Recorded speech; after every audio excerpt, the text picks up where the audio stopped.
Bom de ter de volta, então, exercício de número 29. Diz o seguinte: escreva em cada caso a relação de posição existente entre os pontos correspondentes aos números dados. Então, essa questão aqui, o enunciado dela ela ficou bem confuso, mas eu vou explicar aqui para você o que o autor quis, tá bom?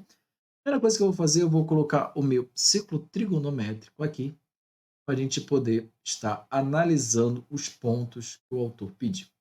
Então, olha só, a primeira coisa que eu vou te chamar a atenção é que π sub 2 e 3π sub 2 são números bastante conhecidos nossos. Π sub 2 é o nosso 90 graus e 3π sobre 2 é o nosso 270. A conta fica bem fácil se você parar para pensar aqui, ó. Aqui é 90, né? Se eu multiplicar 90 por 2, eu chego a 180, ou π. E se eu multiplicar 90 por 3, eu chego a 270, ou 3π sobre 2. E aqui, se eu multiplicar 90 por zero, né, já que eu não dei nada, eu também tenho zero. Tudo bem? Então, ou seja, se você parar para pensar, é exatamente a tabela de 9, né? 9 vezes 1, 9, 9 vezes 2, 18, e 9 vezes 3, 27. Tá bom? Isso aqui é apenas para ficar mais fácil de você montar o seu ciclo trigonométrico.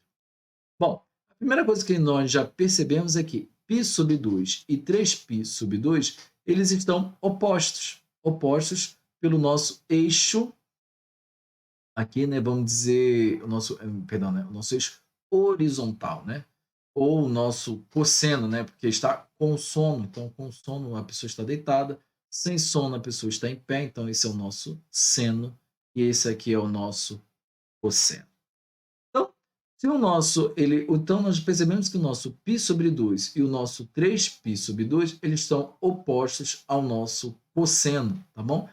Então, ao seno, eles estão paralelos entre si, então a gente pode afirmar que eles estão diametralmente opostos, tá bom? Ou vamos botar simplesmente opostos.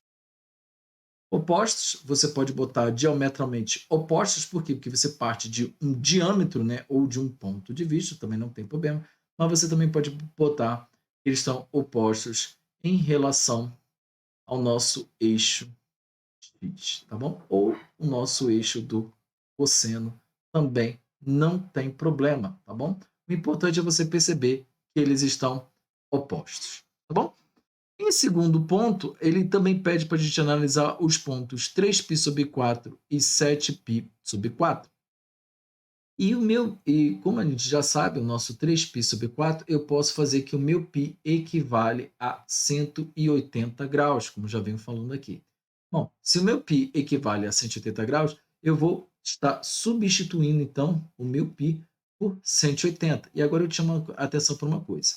O meu 180, como a gente acabou de ver no exercício anterior, é nada mais é do que 2 vezes 9. Vou até puxar aqui, ó. 2 vezes 9, né? 2 vezes 9, 18 vezes 10. E 10 é 2 vezes 5. E você concorda comigo que 2 vezes 2 dá 4. Sobrou, então, 9 vezes 5.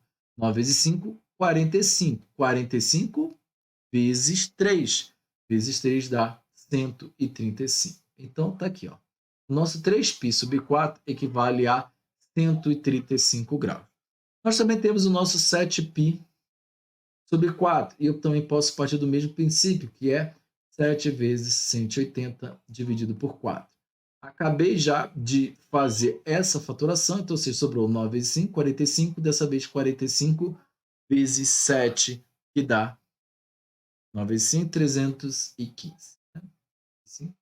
7 vezes 135, enfim, 315 graus. Agora vamos parar para pensar que a gente vai ter que colocar no lugar dos pontos onde ficam exatamente esses dois pontos aqui, 135 e 315 graus.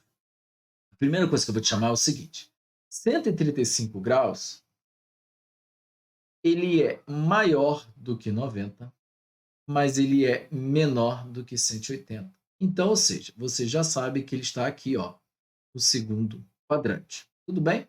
Então, o que eu vou fazer? Eu vou pegar um menor número e vou escrever ele em função desse menor número, uma sínrima.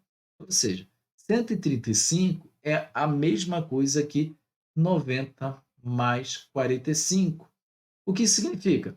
Quer dizer que depois que eu passar do ângulo de 90 graus, eu vou andar mais 45 graus, então, ou seja, aproximadamente até o meio da minha circunferência, eu vou estar fazendo uma linha aqui, ó, bem próxima aqui do meio, tá bom? Então, o meu ângulo de 135 graus, ele vai estar aqui. Tudo bem? Vou aqui. Então, o meu ângulo de 135 graus ele está aqui, ó. E repare que foi exatamente o que eu escrevi. Passou 90, eu andei mais 45 graus. Então, eu cheguei ao meu ângulo de 135. E com o meu 315, eu vou fazer exatamente a mesma coisa. Por quê? O meu 315, repare uma coisa, ele é menor que perdão, ele é maior que 270, bem? 315, mas ele é menor que 360 graus, tudo bem? Ou meu ângulo nulo, mas para ficar coerente aqui, para não precisar escrever zero, para ficar uma coisa meio até, como é que eu vou dizer, esquisita, né? Você botar aqui 315 aqui, ó, ele é menor do que zero, fica bem estranho mesmo. Então, a gente escreve, então, 360.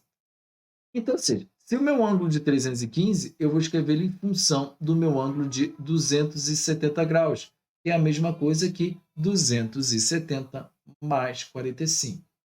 Na verdade, o que eu simplesmente fiz foi pegar 315 menos 270, que dá 45, e aí, obviamente, é só desfazer a soma, né? 270 mais 45 dá 315. Bom, então eu já sei que o meu ângulo de 315 ele é 270 mais 45. Então, ou seja, eu estou aqui no meu ângulo de 270 graus, eu preciso passar 45 graus para encontrar o meu ângulo. Então, ou seja, repare que ele vai estar seguindo a mesma ideia do 315, perdão, do 135. Então, aqui está o meu ângulo de 315 graus. Tudo bem? Então, olha só. Percebam agora uma outra coisa. A relação que eu tenho com o meu ângulo 315 e 135 é a mesma que eu tenho de π sub 2 com 3π sub 2. Ou seja, eles estão diametralmente opostos também. Tudo bem? Isso por quê? Porque aqui precisou passar 45 graus.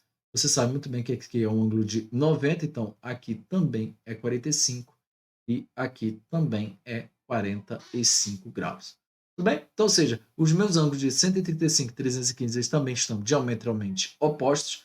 E aí aqui você não vai mais poder somente usar o eixo do cosseno, porque eles estão diametralmente opostos tanto em relação ao seno quanto em relação ao cosseno. Tudo bem? Mas eles estão opostos dentro do nosso ciclo trigonométrico.